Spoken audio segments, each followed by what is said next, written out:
कई बार ऐसा होता है ना कि हम पूरी लगन से कोशिश करते हैं पर नतीजा कुछ नहीं, हम्म, और फिर निराशा घेर लेती है। हाँ, ये बहुत आम अनुभव है। हमारे एक श्रोता ने भी कुछ इसी तरह की मुश्किल पर बात की है और कुछ सामग्री भेजी है।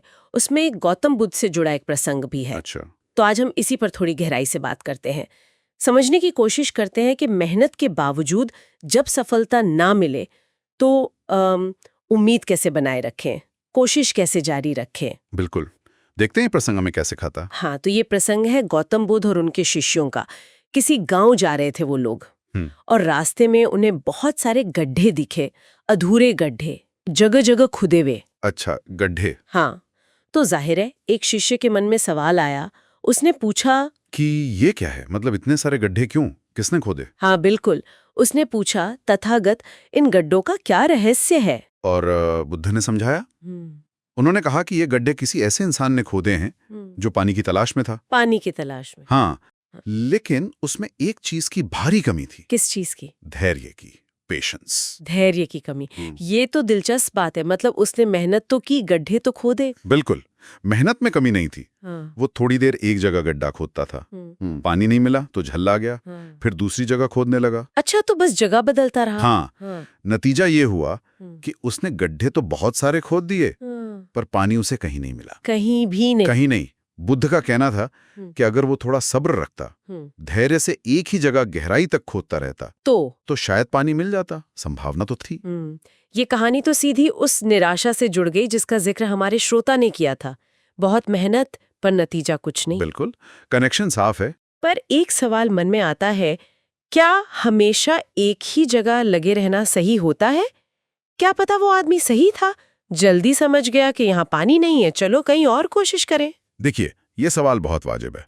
और कहानी का मतलब ये नहीं कि आग बंद करके बस एक ही चीज करते रहो, चाहे कुछ भी हो। तो फिर बुद्ध यहाँ असल में केंद्रित प्रयास, मतलब फोकस्ड एफर्ट और लगन के महत्व पर जोर दे रहे थे, बिखरी हुई कोशिशों के मुकाबले। हाँ, जब हम बार बार दिशा बदलते हैं ना, तो हमारी ऊर्जा, हमारा समय सब बढ़ जाता है। सही बात है। किसी भी लक्ष्य को पाने के लिए, चाहे वो पानी खोजना हो या करियर में कुछ बड़ा करना हो या कोई स्किल सीखनी हो, मेहनत तो चाहिए ही, पर उसके साथ एक दिशा में टिके रहने का धैर्य भी उतना ही जरूरी है। हाँ, ये बात तो समझ आ रही है। मतलब एक बार दिशा तय कर ली तो फिर उस पर टिके रहना, भले ही शुरुआत में नतीजे वैसे न मिले जैसे हम चाहते हैं। बिल्कुल, क्योंकि सफलता मिलने में अक्सर समय लगता है। कहा।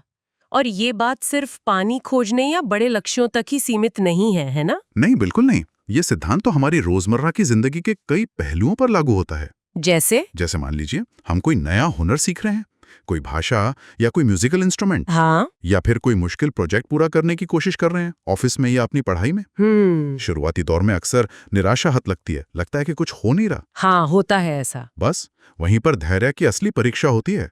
क्या हम जल्दी हार मान लेते हैं या टिके रहते हैं? तो कुल मिलाकर इन स्रोतों से जो बात निकल कर आ रही है वो ये है कि सफलता सिर्फ पसीना बहाने से नहीं मिलती। नहीं, ये मेहनत, सही दिशा और शायद सबसे बढ़कर धैर्य, इन सब का मिश्रण है। हाँ, धैर्य का मिश्रण, एक लक्ष्य पर ध्यान टिकाना और उसे पाने तक लगे रहना, यही कुंजी है। बिल्कुल। और इसी से जुड़ा एक और सवाल मन में आता है, सोचने के लिए। क्या ये जो केंद्रित प्रयास और धैर्य का सिद्धांत है, ये सिर्फ बड़े जीवन बदलने वाले लक्ष्यों जैसे पानी खोजना या करियर बनाना, इन्हीं पर लागू होता है? अच्छा सवाल है। या फिर हमारे रोजमर्रा के छोटे छोटे कामों में भी ये उतना ही जरूरी है? जैसे मान लीजिए कोई रोज सुबह उठकर व्यायाम करने की कोशिश कर रहा है, हाँ, या कोई नई भाषा का एक शब्द रोज सीखने की कोशिश कर रहा है, या किसी रिश्ते को बेहतर बनाने के लिए रोज छोटी छोटी कोशिशें कर रहा है। क्या इन छोटे सफलताओं के लिए भी इसी तरह के धैर्य की जरूरत होती है, या वहां शायद रणनीति कुछ अलग होनी चाहिए? ये सोचने वाली बात है।